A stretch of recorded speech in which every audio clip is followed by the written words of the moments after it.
নমস্কার বন্ধুরা, ভিলেজ মেরিটা চ্যানেলে সবাইকে স্বাগত। বন্ধুরা, আজকে একটু মুখরোচক টেস্টি খাবার বানাবো। তো এখানে একটা বাটা মাছ আছে আর রুই মাছ আছে, মাছটাকে ভাজা করব। তো তোমাদের দাদা বলেছে যে আমি মাছ ভাজা খাবো, তো সেজন্য গরম ভাত মাছ ভাজা, তো খেতে ভালোই লাগবে। তো এখানে মাছটা ভেজে নেব। তারপরে এখানে নোটে শাক আছে, একদম তাজা নোটে শাক। তো এটা মাছের মাথা দিয়ে উচ্ছে চচ্চড়ি করব। আর এখানে রুই মাছের মাথাটাকে ভেজে নেব, লবণ হলুদ মাখানো। তো তারপরে শাকটাকে ভালো করে পরিষ্কার করে বেছে ধুয়ে নিয়েছি। তারপরে শাকের মধ্যে যে সবজিটা দেবো, উচ্ছে আছে, শিম আছে, বিচে কলা আছে, বেগুন আছে, আলু আছে, মূলো আছে। তো সব রকম সবজিগুলো কেটে নিয়েছি ছোট ছোট করে। এরপরে মাছটা ভাজা হয়ে গেছে। এরপরে কড়াইয়ে আমি তেজপাতা, শুকনো লঙ্কা আর 5 ফোড়ন দিয়েছি, দিয়ে সবজিটাকে তুলে দেবো। আর গরম তো পড়েছে, গরমে একটু বেশ তেতো সবজি খেতে কিন্তু ভালোই লাগে। তো সব রকম সবজিগুলো তুলে দিচ্ছি। এখানে গাজর আছে ছোট ছোট করে কুচানো, শিম, আলু, গাজর, বেগুন, মূলো, উচ্ছে, তো সব সবজিগুলো দিয়ে দিয়েছি। এখানে শাকটাকেও ভালো করে ছোট ছোট করে কুচিয়ে নিয়েছি, পরিষ্কার করে ধোয়া আছে। তো সবজিটা ঢাকা দিয়ে দেবো কিছুক্ষণের জন্য। তারপরে ঢাকনা খুলে মশলাগুলো অ্যাড করব। হলুদ গুঁড়ো, ধনে গুঁড়ো, জিরে গুঁড়ো, সব মশলাগুলো দেবো। যেহেতু শুকনো লঙ্কা দেওয়া আছে, সেজন্য আমি ঝাল দেবো না। শাক চচ্চড়ি কিন্তু ঝাল হলে ভালো লাগে না, একটু মিষ্টি মিষ্টি হলেই ভালো লাগে। তো এরপরে লবণ দিয়েছি, দিয়ে ভালো করে সবজির সঙ্গে কষিয়ে নেব। কিছু কেটে রান্না করতে হচ্ছে, একটু সময় লাগবে।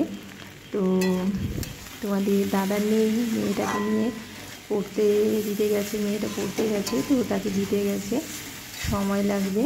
তো সেই জন্য সব বাজার ফাজার করে দিয়ে টিফিন করে তারপরে গেছে। তো অন্যদিন ছুটির দিন হলে সবজিটা কেটে দেয়, একটু তাড়াতাড়ি হয়ে যায়। তো আমাকে একাকেই করতে হচ্ছে, একটু সময় তো লাগবে। তো শাকটাকে তুলে দিয়েছি, দিয়ে ঢাকা দিয়ে দেবো। এখন শাকটা যেহেতু মানে একটু ঢাকা দিয়ে দিলে নরম হয়ে যাবে, জলটা বেরিয়ে যাবে, তাহলে ভালো করে শাকটাকে সবজির সঙ্গে নেড়ে নেওয়া যাবে। তো হয়ে গেছে, ঢাকনাটা খুলে দিয়েছি। এরপরে শাকটাকে ভালো করে সবজির সঙ্গে নেড়ে নিচ্ছি। এই গরমে কিন্তু শুক্তোটা ভালো লাগবে, যে কোনো তেতো সবজি কিন্তু ভালো লাগবে। তো মাছের মাথাটাকে দিয়ে দিয়েছি।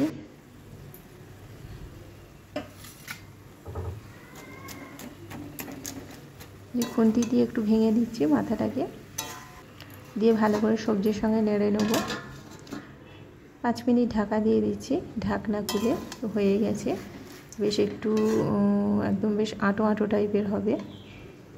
গরম ভাত, এইরকম মাছের মাথা দিয়ে উচ্ছে চচ্চড়ি অপূর্ব স্বাদের হবে। তো নামানোর আগে একটু চিনি দিয়েছি আর একটু গরম মশলা দিয়েছি, কিন্তু গরম মশলাটা দিলে খুব সুন্দর একটা মানে বিয়েবাড়ির মতো একটা বেশ ঘন্ট ঘন্ট গন্ধ আসবে। একদম ঘন্ট ঘন্ট হয়ে গেছে, এরপরে নামিয়ে নেব।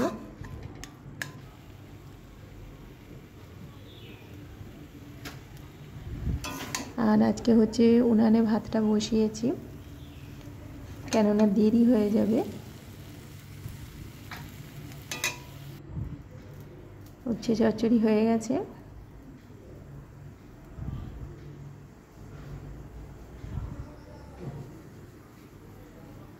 এরপরে মাংসটা করে নেব। তো মাংসটাকে ভালো করে পরিষ্কার করে ধুয়ে নিয়েছি। মাংসের পিসগুলো খুব বড় বড় রয়েছে। তো এখানে আমি ভাতটা বসিয়ে দিচ্ছি। কি সুন্দর গাছে ফুল হয়েছে, আমার কিন্তু খুব মানে ফুল ভালো লাগে, গাছে ফুল ফুটে থাকবে, খুব সুন্দর লাগে।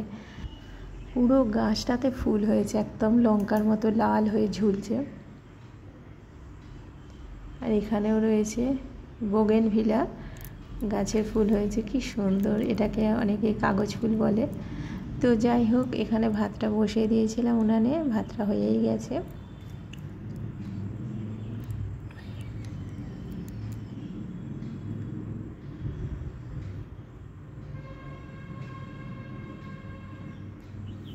কি সুন্দর ফুলের কালারটাও, কি ভালো লাগছে ফুলটা। তো ভাতটা হয়ে গেছে, এবার ফ্যানটা গড়িয়ে নেবো ভাতে। আর এদিকে মাংস হচ্ছে, মাংসটা ম্যারিনেট করে রাখবো।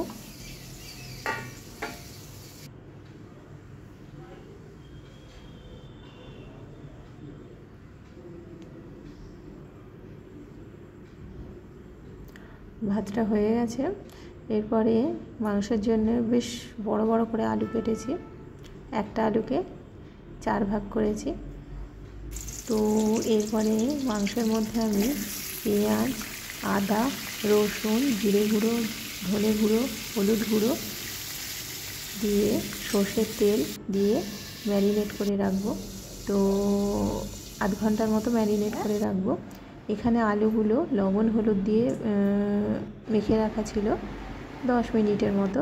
তারপরে বেশি করে কড়াইয়ে সাদা তেল দিয়েছি, দিয়ে ঢাকা দিয়ে আলুটাকে বেশ ভালো করে লাল করে ভেজে নেব। আর এখানে ম্যারিনেট করা মাংসটাকে এরপরে কষিয়ে নেবো। তো আলুটা ভেজে তুলে নিয়েছি। এরপরে কড়াইয়ে আমি তেজপাতা দেবো, 2টো এলাচ দেবো, পেঁয়াজ কুচি দেবো, কাঁচা লঙ্কা দিয়েছি। এখানে কিন্তু আমি লঙ্কা গুঁড়ো দিইনি, কাঁচা লঙ্কা দিয়ে করেছি।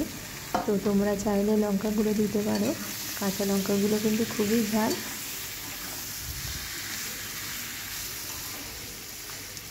এরপরে ম্যারিনেট করা মাংসটা দিয়ে দিচ্ছি।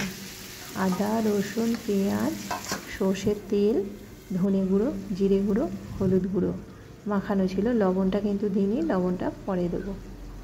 মাংসটা কষানো হয়ে গেলে তারপরে তো কিছুক্ষণের জন্য ঢাকা দিয়ে দেবো। তো ঢাকনা খুলে দেখছি যে মাংসটা বেশ নরম হয়ে গেছে।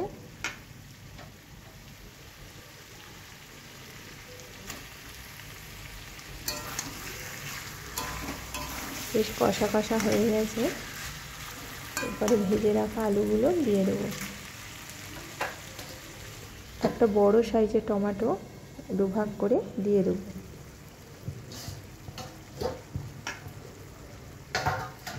একটু ঝোল ঝোল করবো, আমার মেয়ে ঝোল খেতে খুব ভালোবাসে। আলু দিয়ে ঝোল, মাংস যেমন তেমন আলুটা খেতে খুব ভালোবাসে, ঝোল আলু। তো ঢাকা দিয়ে দিয়েছিলাম, ঢাকনা খুলে আবার কষিয়ে নেব ভালো করে।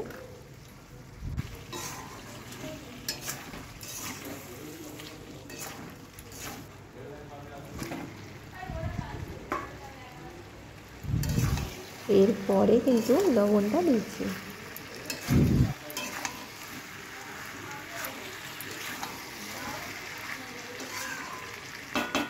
কষা কষা হয়ে গেছে, এরপরে আলুগুলো দিয়ে দেবো, ভেজে রাখা আলুগুলো দিয়ে আবার কষিয়ে নেব।